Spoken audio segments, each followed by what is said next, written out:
Last week, I went into one of my favorite stores. It is a sustainable, slow fashion brand. I love their styling, I love their materials, I love their ethos, everything about them, and I've purchased from them in the past.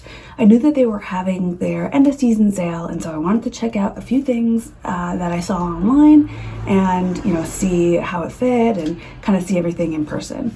When I walked in, I immediately saw a cardigan that I had seen online that I loved the shape of, and it was half off. Everything about it really checked all the boxes of what I had on my list for this sort of piece. And yet just when I was thinking that I was going to pull the trigger and get it, I thought to myself, hey, I can knit this. I can make this myself.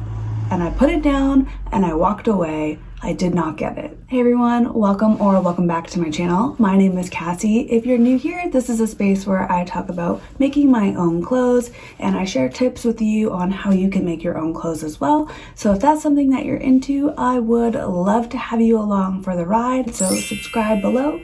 Give this video a like, and now let's get back into the story. So as I mentioned, this is something that I really wanted, something I had on my list, but when it came down to it, I could not pull the trigger because I knew that I could knit it myself. Let me break down the prices for you really quick.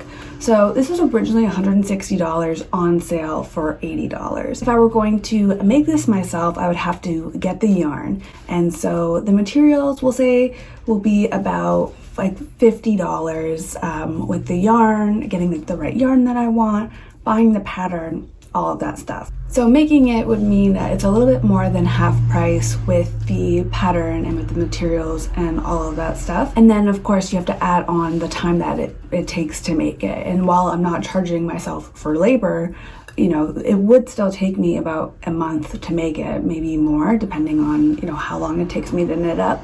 And so that's a decent amount of time as opposed to something that I could just pick up and walk away with. But, the fact is I haven't looked into how to make this sweater yet.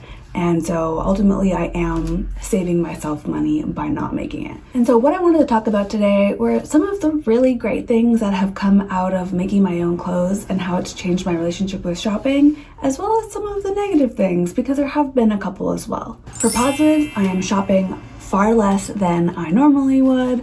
I'm also making really conscious choices about the fabrics I bring in, as well as the styles and colors, so that everything fits really cohesively within my wardrobe. I'm saving money by not shopping the way that I used to, and I've also noticed my personal style has really grown. Now, for a few of the setbacks, and I think that this is a really interesting thing that has come up, and it's kind of the reverse side of this whole sweater situation. So let me give you another example.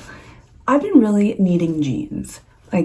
My jeans that I have, I love. I wear them all the time, and you can tell that I wear them all the time. They're starting to get holes, and I'll continue to mend them and wear them. But I want something that's a little bit more elevated, and now that things are opening, something that I can wear out and feel really confident and sexy and cool in. And so it's been on my list. I've been browsing, and I found a few online that I have my eyes on. But for some reason, I haven't been able to pull the trigger on them because I've been really wanting to make my own jeans. But the thing about making my own jeans is that I've never made jeans before. Jeans are notoriously tricky to fit, so are pants in general when you're sewing pants. But jeans especially, they are, finicky in your machine. The material is really thick, and fit and all of that is complicated. And so it may take a few tries to get the fit down. And that will, take resources like different materials. It might take quite a few trial runs, so lots of time. And really, ultimately, I do need a pair of jeans, probably pretty soon, I would say, or at least it would be nice to have those jeans. And so that may affect my process when I'm sewing. I may be rushing more, and that's not getting the fit right, and a variety of other factors that may end up with, I may end up with something that I don't love, and that is not where I want my sewing to go. I want it to be intentional, and I want it to be really mindful. So who went to the fabric store instead and bought denim to make jeans? I did. Even though I wanted to buy a pair of jeans, I bought the denim to make jeans. So what do I have? I have fabric, but I don't have the item that I need. And this is something that has happened before where, I've said I've needed underwear. So I've bought the fabric to make underwear, but then I have a bunch of fabric and I don't have any underwear. or, you know, I need a sweater. And so I will buy the yarn to knit the sweater, and then I'll have a bunch of yarn, but I won't have a sweater. And those projects may come to life eventually, but there's not always like that fire there to get them done immediately. And so that's one of the negative things that have come out of sewing my own clothes, is that I always think that I can do it myself and that I should do it myself.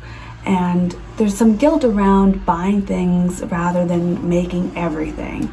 And that's something that I really want to consciously kind of think about and work on. Another thing that has come up, and this kind of, you know, is all within the same vein, but one thing I've noticed is I used to really love supporting small fashion brands, local designers, independent designers, and I get a lot of inspiration from those designers.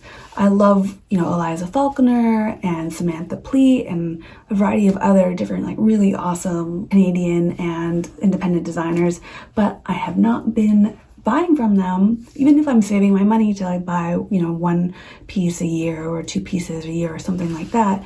I'm not doing that because I would rather make my own. And, you know, I think there's one thing to get inspiration and make something that is, you know, inspired by a designer, but I am sort of directly taking away from a designer by making something heavily inspired by what they've made.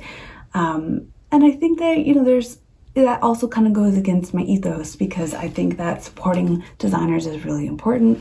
I think supporting, you know, the local economy and local businesses is really important as well. What has happened is that I have been, instead of supporting these designers, I am just, you know, making something on my own that is inspired continuously by their work. And I don't think that that's quite right. Lastly, it has really taken away from my love of thrifting and vintage shopping. So again, with the whole jeans thing or the sweater thing, I would in the past, you know, if I didn't want to buy something brand new, I would find it thrifted, or I would buy it thrifted. Or I would, you know, try to find a vintage example at a local vintage store or at the thrift shop. This has meant that, you know, my sort of love of vintage and my love of thrifting and finding those special pieces, taking care of them, bringing them back to life, giving them a new life, that's something that has, you know, kind of gone away, and it's something that I really love. And instead, when I see a vintage piece, I just think, oh, I can make that.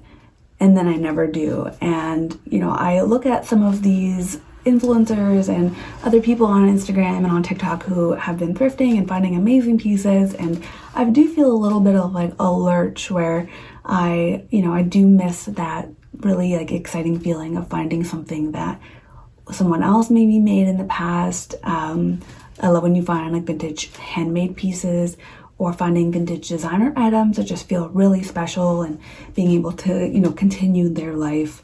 And I think, you know, having that mentality of needing to make everything has, you know, taken away from this other love. I'm probably going to keep trying to make as much of my own clothes as I can. It's something that I really love doing, but I think that I will give myself permission or, you know, space in my budget to buy something from a independent designer or a local designer.